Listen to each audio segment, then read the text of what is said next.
ካሜራ አማኑ ለምትጨነቁ ካሜራማናቸው አንድ ነው 4 ነጥብ። ካሜራማኑ ቤት ገባ፣ ካሜራማኑ በር አልከፈተ ምናምን ለምትሉ በሙሉ ይድረሳችሁ። ካሜራማናቸው አንድ ነው። ባለፈው እንኳን የተሚ ሩታ ልታይ ሄዳ የዛን ሰዓት ራሱ ካሜራው ቁጭ ብሎ የመጣውን ሄደው ነው የሚቀርጸው ብላለች።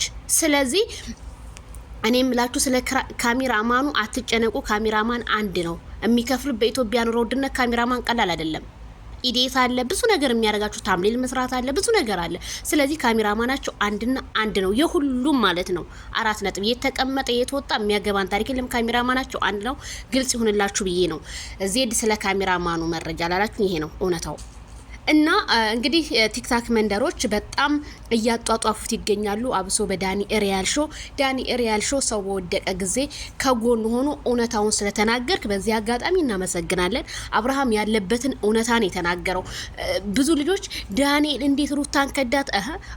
እውነት ምናለች እንጂ አትበጠስም። ህዝብ እያየ አብርሃም የሆነ ችግር ቢገጥመው ነገጧት ተጠያቂ ራሱ ዳኒ ስለሆነ፣ ስለዚህ ዳኒ ከዚህ ውስጥ እጁን በውሸት ከሚመሰክር በእውነት መንገድ መስክሮ ራሱን ነፃ ማውጣት ስለሚችል ብቻ ነው። እናንተ በማስመሰል ስለምትኖሩ በውሸት ስለምትኖሩ ነው አንዳንድ ትክክሎች ማለት ነውና ዳኒ ሪያል ሾው ይመች። በጣም እንግዲህ ቲክቶኩን የቀለጠው መንደር አድርገውታል። በነገራችን ላይ የፍቅር ጀማዎች እንዲሁም ድራማ ነው ለምትሉ ሰዎች አሁንም አስረግጬ የምነግራችሁ ነገር እናንተ በህይወታችሁ ድራማ ሰርታችሁ ከሆነ ለእናንተ ድራማ ይሄ በፍጹም ድራማ አይደለም። ድራማ ቢሆን ኖሮ ራሳቸውን ክብራቸውን እንደዚህ ውርድርድ አድርገው በእንደዚህ አይነት መልኩ ቪዲዮ አይሰሩም ነበር።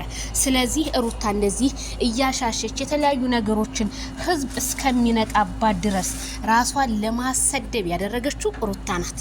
ሁለተኛ ሄርሜላ ከረሚላ ለማስጠላት ሄርሜላ ከረሚላ እንደውም ተወዳጅ ንግስት ሆና እየነገሰች ነው። በቃ ሄርሜላ ከረሚላ ይታደሉታል እንጂ አይታገሉትም እንደሚባለው አባባል ሄርሜላ ከረሚላ ሲፈጥራት ጀግና ናት። ስለዚህ አሁን ዳኒ እያስተላለፈ ያለው መልእክት ምንድነው?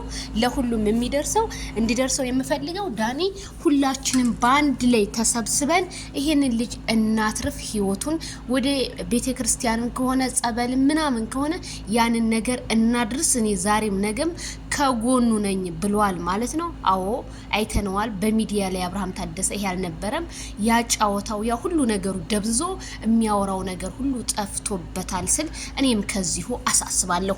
ታዲያ መላ የኢትዮጵያ ልጆች ለእናንተ ቃላት ነው የሚያጥረኝ። የሰው ልጅ በወደቀ ሰዓት አለን ከጎኑ። በቃ በተለያዩ ነገሮች እየተሳተፋችሁ ያላችሁ ልጆች እኔ በአብርሃም ዙሪያ ሳላደንቃችሁ አላልፍም።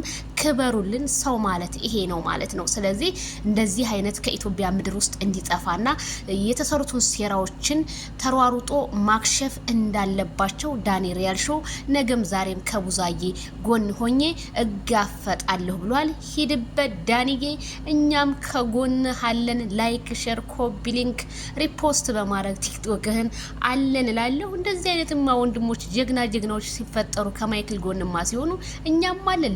ለዚህም አለን ወጣ የምንለው ካልዳኔ ሙተዴ እና የቀለጠው መንደር አሁንም እንደቀለጠ ነው። ሂዱበት።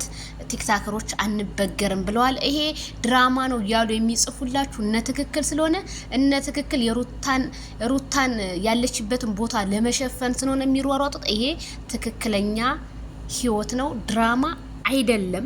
አብርሃም የታመመው ድራማ አይደለም። እንደው ድራማ ነው ብትሉ ሳቆ ራሱ ይመጣ ነበረ። ስለዚህ እንደዚህ አይነት ድራማ የለም። ሂዱበት። እኛ አናስነካም ዛሬም ነገም።